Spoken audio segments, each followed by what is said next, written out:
প্রিয় দর্শক, সবাইকে ঈদের অনেক অনেক শুভেচ্ছা। ঈদ মোবারক।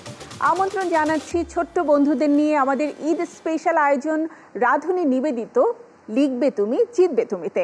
আমি শান্তা জাহান রয়েছি আপনাদের সাথে এবং আজও আমি ফিরে এসেছি আমাদের দুটি স্কুলের দুজন বন্ধুকে নিয়ে, যে বন্ধুরা আমাদের কাছে 500-এরও অধিক ছড়া পাঠানো থেকে নির্বাচিত 12 জনের মধ্যে দুজন। পরিচিত হয়ে নেব আমাদের আজকের বন্ধুদের সাথে। চলুন প্রথমে পরিচিত হয়ে নিচ্ছি। আমার সাথে আজ রয়েছে ইমরুল কায়েস রাফসান এবং রয়েছে আমাদের সাথে আমাদের বন্ধু নওশিন তাবাসসুম ত্রিনা। দুজনকে অনেক অনেক স্বাগত। ঈদ মোবারক। ঈদ মোবারক। থ্যাংক ইউ তোমাদের দুজনকে আমাদের সাথে আসার জন্য এবং এত চমৎকার ছড়া তোমরা পাঠিয়েছো। প্রিয় দর্শক, আমাদের ছোট্ট বন্ধুদের সাথে অনেক অনেক আড্ডা হবে, মজার মজার খেলা হবে, কিন্তু তার আগে আমাদের প্রতি পর্বের কিছু নিয়ম রয়েছে, সেই নিয়মগুলো আপনাদেরকে জানিয়ে দিচ্ছি। আমাদের ছোট্ট বন্ধুরা আমাদের কাছে ছড়া পাঠিয়েছিল, সেখান থেকে নির্বাচিত হয়েছে সর্বমোট 12 জন বন্ধু, যাদেরকে নিয়ে আমাদের এপিসোড থাকবে মোট 7টি, অর্থাৎ 2 জন বন্ধু করে আমরা মোট 6টি এপিসোড করবো এবং সেখান থেকে সর্বোচ্চ নাম্বার প্রাপ্ত 3 জনকে নিয়ে হবে আমাদের ফাইনাল এবং লাস্ট এপিসোড। সেখানে তারা ছড়া এবং আবৃত্তি, তাদের সৃজনশীল প্রতিভা এবং নানা ধরনের পারফরমেন্সের মাধ্যমে সর্বাধিক নাম্বার পেয়ে কিন্তু এগিয়ে যাবে। তো সবাইকে অনেক ভালো করার চেষ্টা করতে হবে, তবে মোটেও মন খারাপ করে নয়। রাফসান, তোমার মন খারাপ কেন? না, মন খারাপ না। তাহলে তুমি এমনই চুপচাপ? হ্যাঁ। আচ্ছা, আমরা রাফসানের কাছ থেকে একটু জানি। রাফসান, তোমার স্কুল? আমার স্কুলের নাম এসএস হারমা মাইনর কলেজ, ঢাকা। এটা কোথায়? মিরপুরে। আর ত্রিনা, তোমার স্কুল? আমি বীরশ্রেষ্ঠ মুন্সি আব্দুর রব পাবলিক কলেজে পড়ছি। এটা খুবই বিখ্যাত একটা স্কুলের মধ্যে। ত্রিনার কি অনেক ফ্রেন্ড স্কুলে? হ্যাঁ, মানে শুধু ক্লাসমেটস না, আমি সিনিয়র জুনিয়র সবার সাথে অনেক বেশি কথা বলি। এন্ড মেইনলি আমার বসে থাকতে ভালো লাগে না, আমি খালি দৌড়াদৌড়ি হাঁটাহাঁটি। তার মানে ত্রিনা একটু টকেটিভ? হ্যাঁ, অনেক বেশি। আর আফসান, তোমার কয়জন ফ্রেন্ড? ফ্রেন্ড বলে 20-10 জন এরকমই বেশি। রাফসানরা কয় ভাই বোন? একাই। একাই? মানে তাহলে মানে রাফসানের নাম হচ্ছে Rafsan the all in one. তাহলে তো ওর আম্মু খুব শান্তিতে আছে। ত্রিনা, কি করো বলো তো? বাসায় যুদ্ধ করো যে আমাকে এটা দিতে হবে ওটা দিতে হবে? কয় ভাই বোন তোমরা? আমার যমজ ভাই আছে তুর্য। দুষ্টুমি কে বেশি করে? দুইজনই। হ্যাঁ। রাফসান ভাবছে, ইস, আমার যদি একটা বোন থাকতো তাহলে এরকম মারামারি আমিও করতে পারতাম। আফসোস হয় না? হয় না, ওর শান্তি। আচ্ছা, এবারে বলো, আব্বু আম্মুর কথা শুনতে চাই। যে আব্বু বেশি ভালোবাসে শাসন করে নাকি আম্মু বেশি ভালোবাসে আর শাসন করে? শাসন আম্মু বেশি করে। আম্মু বেশি করে? কি বলে? স্পেসিফিক কিছু বলতে পারবো, কিন্তু এরকম সিচুয়েশনের অনুযায়ী বলে যে এই কাজ করিস না। যেমন মার দেয়? কি দিয়ে মারে বলো তো? হাত দিয়ে। কিন্তু মায়েদের তো অভ্যাস থাকে, ধরো রুটি বেলছে, বেলুন দিয়ে ঠাস করে একটা মেরে দিলে, এমন কি কখনো হয়েছে? না, হয়নি। ত্রিনা, মার খাও? মার মানে আমার ওদেরকে বেশি মারা লাগে না ছোট থাকতে, মানে মারে না বাট বকা দেয়, তো এমনটা একটু বেশি হয়। বাট বাবা কম করলে বাবা যে যতটুকু করে ভয়ঙ্কর। ওকে ত্রিনা এবং রাফসান, আমরা যেহেতু ঈদের সময় আছি, আমরা তো ঈদের সালামি পেতে সবাই খুব ভালোবাসি। তোমরা কে কত সালামি পেয়েছো? রাফসান? সালামি চাওয়া হয় না, কিন্তু আমার প্রতিবেশীরা অথবা রিলেটিভকে নিজে থেকে দেয়। আর ত্রিনা, কি করো? আমাদের হচ্ছে যে একটা জিনিস আছে, মানে দাদু বাড়িতে, মানে সকালবেলা ফার্স্টে দাদু বাড়ি নানু বাড়ি অনেক কাছাকাছি, তো আমরা বেশিরভাগ সময় গ্রামে যাই। তো গ্রামে গিয়ে দাদু বাড়ি থেকে সকালবেলা নানু বাড়ি চলে আসি, বিকজ নানু বাড়িতে আমাদের অনেক বেশি মানুষ। দাদু বাড়ি তো কাকারা দাদুরা সালামি দেয়, বাট নানু বাড়িতে আমরা অনেক বেশি ফ্রেন্ডলি। তো নানু বাড়িতে এসে আমার খালা মনে আছে সবচেয়ে ছোট, সালামিটা একটু বেশি পাওয়া যাবে, একটু দাবি করা যাবে। আমরা কি করি, খালামণি আমার ভাই তেমন একটা কিছু করে না, আমি আমার খালামণি সবাইকে সালামি না দিলে ওইখানে বসে থাকি, তুই সালামি দিও না, আমরা উঠবো না, সালামি দাও তারপর আমরা উঠবো। আচ্ছা, আমরা তোমাদের ছড়া নিয়ে জানতে চাই। তোমাদের দুজনেরই সুন্দর ছড়া আমাদেরকে পাঠিয়েছো। রাফসানের ছড়ার নাম কি? আমার ছড়ার নাম প্রজাপতি মন। প্রজাপতি মন? আসলে কি তোমার মনটা প্রজাপতির মতো ওড়ে? আর ত্রিনার ছড়া? মাকে নিয়ে খুবই গভীর উপলব্ধি। তোমাদের দুজনের কাছ থেকেই তোমাদের ছড়ার আবৃত্তি আমরা শুনবো। তোমরা একটু প্রিপারেশন নাও, তার আগে আমি একটা ছোট্ট বিরতি নিয়ে আসি। প্রিয় দর্শক, আপনারা দেখছেন ঈদ উপলক্ষে আমাদের স্পেশাল আয়োজন রাঁধুনি নিবেদিত লিখবে তুমি জিতবে তুমি। আমরা আমাদের ছোট্ট বন্ধুদের সাথে আড্ডায় রয়েছি, আবারও ফিরতে চাই আড্ডায়, কিন্তু তার আগে ছোট্ট একটি বিরতি। আর আপনারাও এই বিরতির সুযোগে কিছু না কিছু করে নিতে পারেন, তবে চ্যানেল 9 থেকে কোথাও যাবেন না, ফিরবো এখনই, সাথেই থাকুন।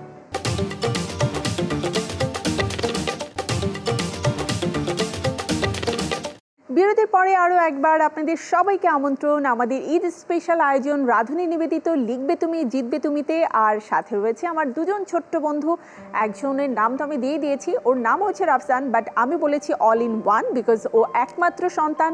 এবং আরেকজন ছোট্ট বন্ধু, ওর নাম হচ্ছে তৃণা। দুজনকে আরও একবার অনেক অনেক স্বাগত। তোমাদের ছড়া নিয়ে শুনছিলাম, সুন্দর দুটি ছড়া দুজনেই লিখেছো। ছড়া তো শুনবই, কিন্তু তার আগে তোমরা বলবে যে কেন এই লেখাটা তোমাদের মনে আসলো। ঠিক আছে, প্রথমে তৃণার কাছ থেকে শুনি। তৃণা, মা নিয়ে লিখেছো, কেন মনে হলো যে মাকে নিয়ে একটি ছড়া আমি লিখতে পারি? জিনিসটা মনে হয়েছে কারণ আমি আর আমার ভাই যেহেতু জন্ম ছিল, তো আম্মু হচ্ছে ছোটোবেলা দিয়ে ম্যাথে অনেক ভালো ছিল, আম্মুর ব্যাংকার হওয়ার অনেক স্বপ্ন ছিল। তো আমরা হওয়ার কারণে আম্মু ব্যাংকে একবার চাকরি করার সুযোগে পেয়েছিল, বাট আমরা হওয়ার কারণে আর করতে পারিনি। তারপর আমি আমার ভাই যেহেতু অনেক কালচারাল অ্যাক্টিভিটিসের সাথে জড়িত থাকি, তো অনেক সময় অনেক কাজ দেন। আমরা ছোটো ছিলাম বলে, দুজন ছিলাম বলে আম্মু চাকরি করলো, মানে আম্মু একবার টিচারও, মানে একটা জায়গায় টিচারও ছিল, বাট আমাদের জন্য পরে ছেড়ে দিত। তো আম্মু যেহেতু আমার জন্য এত ত্যাগ স্বীকার করেছে, তো এই জন্য মাকে নিয়ে একটা কবিতা লেখাই যায়। তার মানে মায়ের যে ত্যাগ রয়েছে, যে স্যাক্রিফাইস রয়েছে, সেটা তোমাকে অনেক বেশি আবেগপ্রবণ করে তুলেছে মায়ের প্রতি। এবং তোমাকে অবশ্যই আমি সাধুবাদ জানাই যে এই বয়সে তোমার সেই আত্ম উপলব্ধি হয়েছে মাকে নিয়ে। অবশ্যই তোমার ছড়া আমি শুনবো, তার আগে রাফসানের কাছ থেকে জানি। রাফসান লিখেছে প্রজাপতি মন। প্রজাপতি মন বলছিলে, মনটা একটু প্রজাপতির মতো উড়ু উড়ু করে, তো কখন লিখেছিলে এই ছড়াটা বলো তো? এটি মূলত যেমন আমার বাসা শহরে, যেহেতু আমার দাদাও শহরেই থাকে, গ্রামে যাওয়া হয় না, তো সেই হিসেবে আমার গ্রাম সম্পর্কে বেশি কিছু ধারণা নেই। কিন্তু প্রকৃতির কাছাকাছি যাওয়ার সুযোগ কখনো হয়নি, কিন্তু নানার বাসা যাওয়া হয়, কিন্তু বেশি একটা যাওয়া হয় না। সেটা কোথায়? কুমিল্লা। ওখানে যে প্রজাপতি দেখেছো, তখন মনে হয়েছে যে প্রজাপতি নিয়ে কিছু একটা লিখতে পারি? না, তখনও আসেনি, বা পরে যখন ঘুরে আশপাশটা দেখি তখন মনে হচ্ছিল যে অন্যরকম। যেমন শহরের মধ্যে এত খোলা জায়গা অথবা এরকম খোলা পরিবেশ পাওয়া যায় না, সেরকম আর কি। তখন আমার কেমন একটু মনে হয় যে এরকম কিছু একটা ছন্দ আমার মনে হচ্ছিল, এখন সেটা ভাবছিলাম, তো সেটাই লেখা হয়ে গেছে। তাহলে চলো তোমাদের কাছ থেকে তোমাদের ছড়া শুনবো। প্রথমে আমরা প্রজাপতি মন শুনে নিই, যেহেতু আজকে আমরা লেডিস দুজন রয়েছি, সো আজকে আমরা জেন্টস ফার্স্ট করে ফেলি, ঠিক আছে? রাফসান। আমার ছড়ার নাম প্রজাপতি মন। মনটা আমার কখনো বা প্রজাপতির বেশে, বাঁধন ছেঁড়া চায় যেতে সে অচিন কোন দেশে। কখনো বা ফুল হয়ে যায়, কখনো বা পাখি, কেমন করে এই মনটাকে ভাই খাঁচায় বেঁধে রাখি। কখনো বা মন হয়ে যায় সাতরাঙা এক ঘড়ি, সুতোয় বাঁধা জীবন তবু ইচ্ছে মতো উড়ি। কখনো বা নীল আকাশে সাদা মেঘের ভেলা, কাশফুলের ওই ফাঁকে ফাঁকে লুকোচুরির খেলা। কখনো বা শিশির ভেজা সবুজ শ্যামল ঘাসে, মুক্তা জলে তারই মাঝে মনটা আমার হাসে। বাহ, কি চমৎকার লেখা! এবং মানে এই যে আমরা শহুরে জীবনে থেকে যে প্রকৃতিকে মিস করি, খোলামেলা মাঠ মিস করি, আমাদেরও ইচ্ছে করে প্রজাপতি হয়ে যেতে, পাখির মতো উঠতে, সবুজ ঘাস, পুকুর, তাই না, সব কিছু দেখতে। এটাই কিন্তু ওর কবিতায় প্রকাশ পেল। খুব সুন্দর, খুবই সুন্দর। এবারে তৃণা। আমার ছড়ার নাম মা। ছোট্ট একটা মিষ্টি নাম, ভালোবাসায় ভরা, যার কারণে জীবন মধুর, রঙিন বসুন্ধরা। ভালোবাসা, স্নেহ ও মায়া তার আঁচলের ভাঁজে, তিনি যোগান শক্তি সাহস আমার সকল কাজে।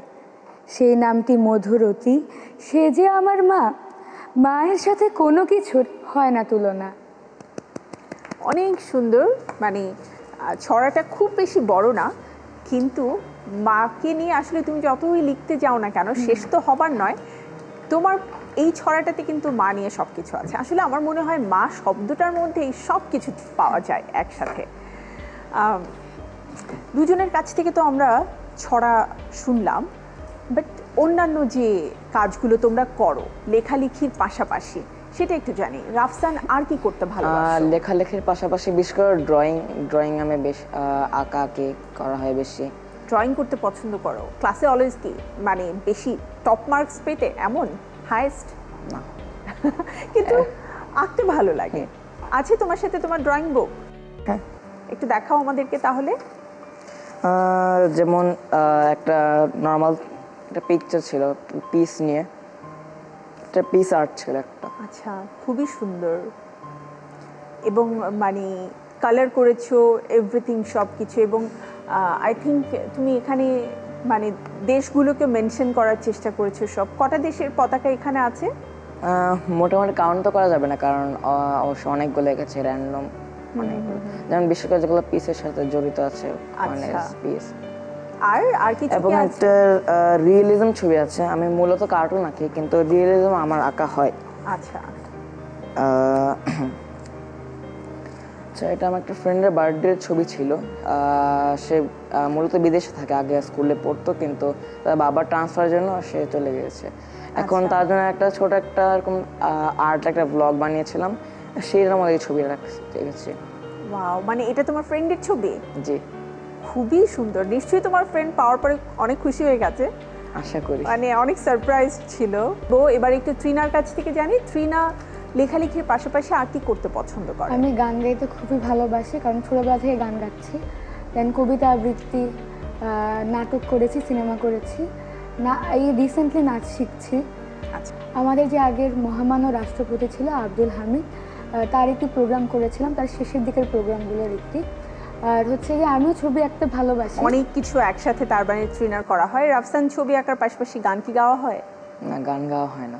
আমার মূলত ছবি আঁকা, লেখালেখি আর কম্পিউটারের কাজগুলো, কম্পিউটারের কাজ করা। আর খেলার মধ্যে কোনটা বেশি পছন্দ? ফুটবল।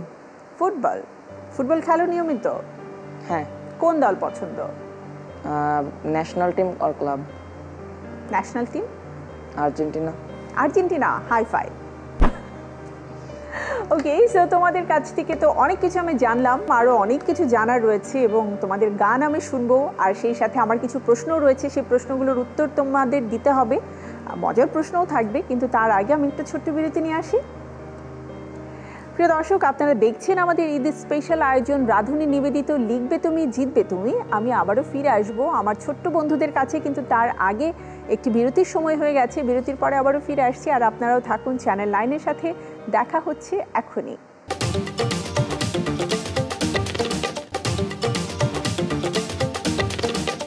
বিরতির পরে আমন্ত্রণ আমাদের ঈদের স্পেশাল আয়োজন রাঁধুনি নিবেদিত লিখবে তুমি জিতবে তুমিতে। আমি শান্তা জাহান তো রয়েছি, এবং আজ আমার সাথে রয়েছে আমাদের দুজন ছোট্ট বন্ধু রাফসান এবং তৃণা। আর তাদের কাছ থেকে তাদের ছড়া আমরা শুনলাম। এরপরে আরও বেশ কিছু সেগমেন্ট রয়েছে। যে সকল বন্ধুরা আমাদের সাথে রয়েছে, মানে আমাদের এই অনুষ্ঠান দেখছো, তাদের জন্য জানিয়ে দিচ্ছি, আমাদের ছোট্ট বন্ধুদের পাঠানো ছড়া, তাদের আবৃত্তি, কুইজ এবং সৃজনশীল বিভিন্ন প্রতিভা এবং তাদের পারফরমেন্সের উপর ভিত্তি করে কিন্তু তারা একটা নম্বর পাবে। আর সেই নম্বর থেকে আমাদের মোট 12 জন প্রতিযোগী থেকে 3 জন প্রতিযোগী পৌঁছে যাবে লাস্ট এপিসোডে, অর্থাৎ আমাদের ফাইনাল পর্বে। সেখান থেকে কিন্তু আমরা আমাদের উইনার পেয়ে যাব। আমি আর কথা বাড়াচ্ছি না, সরাসরি চলে যাচ্ছি আমাদের বন্ধুদের কাছে।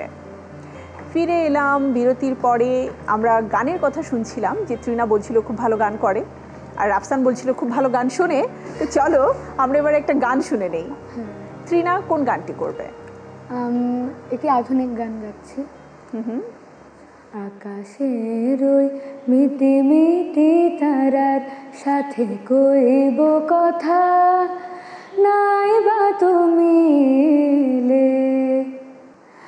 আকাশের ওই মিটি মিটি তারার সাথে কইব কথা, নাই বা তুমি এলে। তোমার স্মৃতির পরশ ভরা অশ্রু নিয়ে গাঁথব মালা, নাই বা তুমি এলে। আকাশের ওই মিটি মিটি তারার সাথে কইব কথা, নাই বা তুমি এলে। খুব পছন্দের একটা গান এবং আমি অনেকদিন পরে শুনলাম। এই গানগুলো আসলে এখন আর ওইভাবে করে গাওয়া হয় না। আর রাফসান কার গান বেশি শোনে?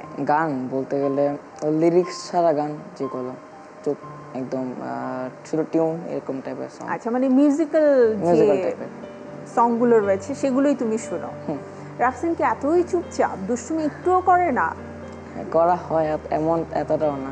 মানে একটা দুষ্টুমির কথা বলো যেটা তুমি সবসময় করো কিন্তু কেউ বুঝতে পারে না, যেটা রাফসানই করেছে। মোটামুটি অনেক আগের ঘটনা। একটা জিনিস ভেঙেছে, এখন সেটা আমার অবশ্য মনে নেই কি ভেঙেছিল, কিন্তু একটা মোটামুটি ওর ফেভারিট জিনিস ছিল, মানে কাকার। এখন ভেঙে ফেলেছে আমি ভুলে। এখন ভেঙে ফেলার পরে হঠাৎ করে এখন দেখলাম যে এখন যদি জানে আমি ভেঙেছি, এখন কি জাজ করবে আমি জানি না, কারণ ওই সময় ছিলাম আমার ছোট। তারপর ছোট ভাই সেখানে আসলো, এখন আমি তার উপরে বললাম যে তুমি কেন ভাঙলা, সেরকম নিশ্চয়ই কান্না করেছে, না এটা আমি করিনি, আমি এটা ভাঙিনি বলেছে না? হ্যাঁ। ও তোমার কতটুকু ছোট? 2 বছরের। 2 বছরের, তার মানে পিঠাপিঠি আসলে। আর ট্রিনার ক্ষেত্রে এমন কখনো হয়েছে যে তুমি কিছু একটা নষ্ট করে ফেলেছো কিন্তু তুমি দোষটা তুর্যর উপরে চাপিয়ে দিয়েছো? হ্যাঁ, এরকম অনেকবারই হয়। আর আমাকে কেউ বিশ্বাস করতেই চায় না, কেউ বিশ্বাস করতেই চায় না। তুর্য কী করে, মানে জিনিসটা ভাঙার পর আমরাও দুজন পাশাপাশি বসে আছি, তো আমার টেবিল, আমাদের পাশাপাশি তো পড়ার টেবিল। জিনিসটা ভাঙার পর তুর্য ছিল, রিনা তুমি এটা কেন ভেঙেছো? ও সার্কাস্টিক্যালি বলে, আমার ভাবে আমি ভাঙছি। বলছি রিনা কেন ভাঙছিস? আমি বলি আমি তো ভাঙি নয়। তো পরে অনেক কিছু প্রুভ করার পর বলি দেখো, আর আমাদের বাসায় খুবই নর্মাল একটা জিনিস, তুমি হাসতেছো, তুমিই করছো জিনিসটা। আচ্ছা, মানে যে হাসবে। আর তুর্য কি একটু গম্ভীর নাকি ট্রিনা গম্ভীর? ও মানে দুইজনে হাসি খুশি, বাট বলতে গেল ও আমার তুর্য মানে নিজেকে কন্ট্রোল করতে পারে। ওকে, সো গান নিয়ে জানলাম। এবারে একটু বলো তো, তোমরা বাসায় ছবি দেখো? মানে বাংলা ছবি তোমাদের দেখা হয়, চলচ্চিত্র দেখা হয়। পছন্দের 2-1টা চলচ্চিত্রের নাম কি বলতে পারবে? অ্যাডভেঞ্চার সুন্দরবন। অ্যাডভেঞ্চার সুন্দরবন দেখেছো? গ্রেট। আর ট্রিনা? মাইকের মানে ট্রেলার আমি বলতে গেলে শিশুতে অনেকগুলোই মুভি দেখেছি, বাংলা মুভি অনেক দেখা হয়, বাট নাম ঠিকভাবে আর মনে থাকে না। আচ্ছা, নাম ভুলে যাই। এরপরে নাম মনে রাখার চেষ্টা করবে, কারণ আজকে কিন্তু আমি বাংলা মুভি নিয়ে তোমাদেরকে প্রশ্ন করব। সো নাম মনে রাখাটা জরুরি। তার আগে তোমাদেরকে একটু মেন্টালি প্রিপারেশন নেওয়ার সময় আমি দিতে চাই, একটা বিরতি নিয়ে আসবো। প্রিয় দর্শক, সময় হয়ে গেছে আরও একটি বিরতি নেবার। বিরতির পরে আমরা আবারও ফিরে আসছি আমাদের আয়োজন রাধুনী নিবেদিত লিখবে তুমি জিতবে তুমিতে। সাথে থাকুন, ফিরছি এখনই চ্যানেল 9-এর পর্দায়।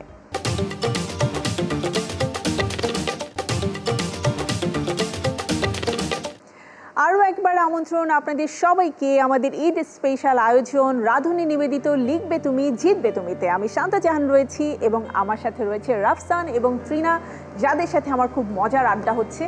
সো প্রশ্নগুলো কিন্তু খুব বেশি কঠিন না। তোমরা প্রশ্ন শুনে যতটা সিরিয়াস হয়ে গেছো, সিরিয়াস হওয়ার কিছু নেই, এবং মজার প্রশ্নও থাকবে যেখানে একটু মজা করেই তোমাদেরকে ভাবতে হবে।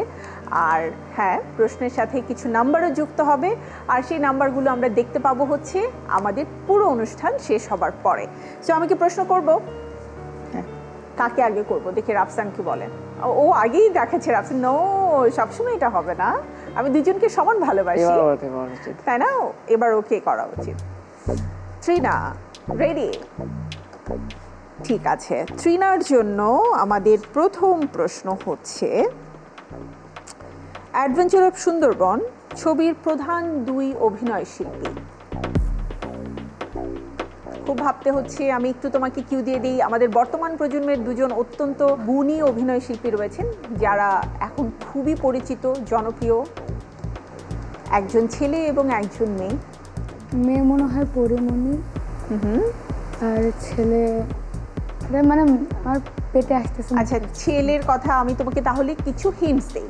আগে এসে নাটক করতো, পরবর্তীতে চলচ্চিত্রে এসেছে। আমার তার চেহারা মাথায় চলে আসছে, চলচ্চিত্র পুরস্কার পেয়েছে। আমার তার চেহারা মাথায় চলে আসছে, নাম মুখে আসতেছে না। আমি বলতে পারি? তুমি কি ওকে হেল্প করতে চাও? হ্যাঁ, হ্যাঁ করো। সিয়াম। সিয়াম, হ্যাঁ সিয়াম। হ্যাঁ সিয়াম। মানে ট্রিনা তো সিয়ামের নাম মনে রাখবে সবার আগে, আর পরিমণির নাম মনে রাখবে হচ্ছে রাফসান। ব্যাপারটা উল্টো হয়ে গেল না? মার্কস তাহলে আমি দিয়ে দিলাম, ঠিক আছে। এবারে আবারও রাফসান, ঠিক আছে। যেহেতু রাফসান তোমাকে একটাতে হেল্প করেছে, এবারে যদি রাফসান না পারে তাহলে কিন্তু ট্রিনার হেল্পও আমরা নিতে পারবো। এবারে রাফসান বলবে অ্যাডভেঞ্চার অফ সুন্দরবন ছবিটি কোন লেখকের উপন্যাস থেকে তৈরি? মোহাম্মদ জাফর ইকবাল। ওয়াও, খুব একটা ভাবতেও হয়নি, চট করে উত্তর দিয়ে দিয়েছে। বই পড়া হয় মোহাম্মদ জাফর ইকবালের? হ্যাঁ, পড়া হয়। এবারে ট্রিনার কাছে প্রশ্ন, অ্যাডভেঞ্চার অফ সুন্দরবন এই চলচ্চিত্রের পরিচালকের নাম কি? আবু রায়হান জুয়েল। Very good. এবারে কিন্তু খুব একটা ভাবতে হয়নি। ভবিষ্যতে কখনো ইচ্ছে করে যে আমি ফিল্ম ডিরেকশন দিব? যেহেতু তুমি অভিনয় অলরেডি করছো ছোটবেলা থেকেই, সো বড় হয়ে কি ইচ্ছা আছে ডিরেকশনে যাওয়ার? হ্যাঁ, মানে আমার হচ্ছে কি, মানে আমার গল্প লিখতে অনেক ভালো লাগে, মানে ইচ্ছা করে, মাথায় অনেক আইডিয়াস আছে, আর যখন লিখতে বসে আমি এতটা অলস, লিখতে বসলে লিখতে ইচ্ছে করে না। রাফসানের কি ইচ্ছে, বড় হয়ে কি হবে? এমনিতে মেকানিক্যাল ইঞ্জিনিয়ারিং পড়ার ইচ্ছা এবং কার বডি এক্সটেরিয়র ডিজাইনার, কার এক্সটেরিয়র ডিজাইনার হওয়ার ইচ্ছা। একদম পুরোদস্তর, মানে একটা ছেলের যে ইচ্ছে থাকে বড় হয়ে, মা বলে যে তোমাকে ইঞ্জিনিয়ার হতে হবে, বাবা বলে না, বলে না, কি বলে ডাক্তার হতে হবে? না, বলে যে যাই হতে হবে কিন্তু ভালো মানুষ হতে হবে আগে। That's good. এটা সবচেয়ে বেশি গুরুত্বপূর্ণ যে তুমি যাই হও না কেন আগে একজন ভালো মানুষ হতে হবে। আচ্ছা, আমাদের পরবর্তী প্রশ্নে আমরা যেতে চাই। এবারে কিন্তু একটু সাধারণ জ্ঞানের প্রশ্ন, ঠিক আছে। প্রথমে ট্রিনার কাছে নাকি রাফসানের কাছে? রাফসানের কাছে। একটা করে করব, বেশি না। তো রাফসানের জন্য আমার এবারে সাধারণ জ্ঞান থেকে প্রশ্ন হচ্ছে, আমাদের মহান মুক্তিযুদ্ধে বীর শ্রেষ্ঠ খেতাব কতজন পেয়েছেন? 7 জন। সঠিক উত্তর, থ্যাংক ইউ। এবারে ট্রিনার জন্য প্রশ্ন, বঙ্গবন্ধু শেখ মুজিবুর রহমানের আত্মজীবনী গ্রন্থের নাম কি? অসমাপ্ত আত্মজীবনী। থ্যাংক ইউ ট্রিনা, তোমার উত্তরে সঠিক হয়েছে। সো মোটামুটি আমরা দুটো প্রশ্নের সেগমেন্ট পার করে আসলাম, বাট এবারে আরও একটি করে প্রশ্ন। প্রথমে থাকছে রাফসানের জন্য, ইংরেজি লিপিয়ার কয় বছর পরপর হয়? 4 বছর পর পর। সঠিক উত্তর। এবারে ট্রিনা বলবে জাতিসংঘের বর্তমান মহাসচিবের নাম কি? Antonio Guterres. সঠিক উত্তর, থ্যাংক ইউ। দুজনের কাছ থেকে আমরা আমাদের সাধারণ জ্ঞানের উত্তর পেয়ে গেলাম, এবং তোমরা আসলে নিজেদের পড়ার বই পড়ার পাশাপাশি সারা বিশ্বকে নিয়ে কিন্তু জানতে হবে এবং মনে রাখতে হবে। সো এবারে কিন্তু আমরা মজার প্রশ্ন করব, আর মজার প্রশ্ন মানেই কিন্তু উত্তরটাও হবে মজার। সো একটু ভাবতে হবে, একটু ফান করতে হবে, সিরিয়াস হলে চলবে না। রাফসান একটু সিরিয়াস হয়ে যাচ্ছে বেশি বেশি, না, একটু নর্মাল হও। নরমালি আছে। ঠিক আছে, আমি প্রশ্ন তোমাদেরকে একটা করেই করব, দেখি মজার প্রশ্নের মজার উত্তর তোমরা দিতে পারো কিনা। প্রথম প্রশ্ন রাফসানের কাছে, কোন জিনিস খোলা চোখে দেখা সম্ভব না? মানে চোখ খুলে তুমি দেখতে পারবে না। চোখ বন্ধ করে দেখা যাবে। দেখতে হলে চোখ বন্ধই থাকতে হবে বা ঘুমাতে হবে। স্বপ্ন। ইয়েস, পেরে গেছে। আরে দেখেছি, আমি একটু ক্লু দিয়েছি আর রাফসান পেরে গেছে তাড়াতাড়ি। এবারে তো বেশি সহজ করে ফেললাম নাকি? অনেক বেশি তাই না? সহজ। এখন ট্রিনা ভাবছে যে আমারটা বেশি কঠিন না হয়ে যায়। দেখি ট্রিনার জন্য একটা মানে সহজ উত্তর সমৃদ্ধ মজার প্রশ্ন খুঁজে পাই কিনা। কোন জিনিস কাটলে বড় হয়? তুমি যত কাটবে তত বড় হবে। কাটলে মানে সাইজ বাড়বে নাকি? হ্যাঁ, বড় হবে। পুকুর। শিওর, লক করে দিব? করে দিলাম। পুকুর, সঠিক উত্তর। মনে হচ্ছিল এটাই সবচেয়ে সিরিয়াস কোয়েশ্চেন। ঠিক আছে, ও খুব ভাবছিল। তো তোমাদের দুজনকে অনেক অনেক ধন্যবাদ। খুব মজা লাগলো তোমাদের সাথে আড্ডা দিয়ে, মজার মজার কথা বলে, এবং জানতে পারলাম আসলে তোমাদের সম্পর্কে অনেক কিছু। আর তোমাদের চমৎকার ছড়া আবৃত্তি দুটোই আসলে খুব ভালো লেগেছে। আশা করছি তোমরা ভবিষ্যতে আরও অনেক সুন্দর সুন্দর কাজে, সুন্দর সুন্দর বিষয় নিজেদেরকে নিয়োজিত করবে। তবে পুরো আয়োজনে আমরা আড্ডার পাশাপাশি তো কিছু খেলা খেলেছি। কি হয়, যে কোনো খেলার পরে কিন্তু একটা স্কোর থাকে, সেই স্কোর আমাদেরকে এবারে দেখে নিতে হবে। আমরা স্কোর বোর্ডে দেখে নিব তোমরা কে কত পেয়েছো। প্রিয় দর্শক, চলুন দেখে নিই আমাদের বন্ধু ইমরুল কায়েস রাফসান তার প্রাপ্ত নম্বর।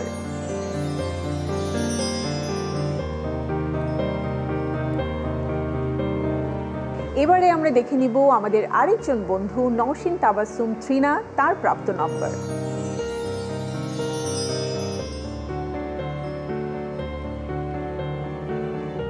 দুজনের নাম্বারই আমরা দেখে নিলাম। অনেক অনেক শুভকামনা তোমাদের জন্য। আশা করছি তোমাদের সাথে আবারও দেখা হবে এরকম মজার কোনো আয়োজনে। তোমরা কিছু বলতে চাও? কেমন লাগলো আমাদের এই অনুষ্ঠানে? হ্যাঁ, খুব ভালো লেগেছে। আশা করি সামনে এরকম আরো প্রোগ্রাম অথবা এখানেও আসা হবে। ত্রিনা? আমার অনেক বেশি ভালো লেগেছে, আমি আমার মনে অনেক অনুভূতি প্রকাশ করতে পেরেছি। অ্যান্ড আশা করছি আবারও আসবো। অবশ্যই। প্রিয় দর্শক, আমাদের আজকের আয়োজনের একেবারেই শেষ প্রান্তে আমরা বিদায় নেবার সময় হয়ে গেছে, কিন্তু তার আগে আমাদের ছোট্ট বন্ধুদের জন্য চ্যানেল 9-এর পক্ষ থেকে রয়েছে শুভেচ্ছা স্মারক তুলে দিচ্ছি তাদের হাতে। রাফসান, প্রথমে চলে আসো। এটা তোমার জন্য চ্যানেল 9-এর পক্ষ থেকে। ত্রিনা? চ্যানেল 9-এর পক্ষ থেকে তোমার জন্য। প্রিয় দর্শক, আমাদের আজকের সময় একেবারেই শেষ। বিদায় নিতে হবে রাধুনী নিবেদিত লিখবে তুমি জিতবে তুমি থেকে, কিন্তু তার আগে জানিয়ে দিচ্ছি আমরা আগামী পর্বে ফিরে আসব আবারও নতুন দুজন বন্ধুকে নিয়ে, যাদের সাথে মজার মজার আড্ডা হবে আর খেলা হবে, আর সেই সাথে নতুন আরেকটি চলচ্চিত্রও থাকবে। আর ঠিক এই অনুষ্ঠানের পরপরই অ্যাডভেঞ্চার অফ সুন্দরবন দেখতে আপনারা ভুলবেন না। থাকবেন চ্যানেল 9-এর সাথেই। আজকের মতো আমি শান্তা জাহান বিদায় নিচ্ছি। সবাইকে জানাচ্ছি ঈদের আরও একবার অনেক অনেক শুভেচ্ছা। ঈদ মোবারক।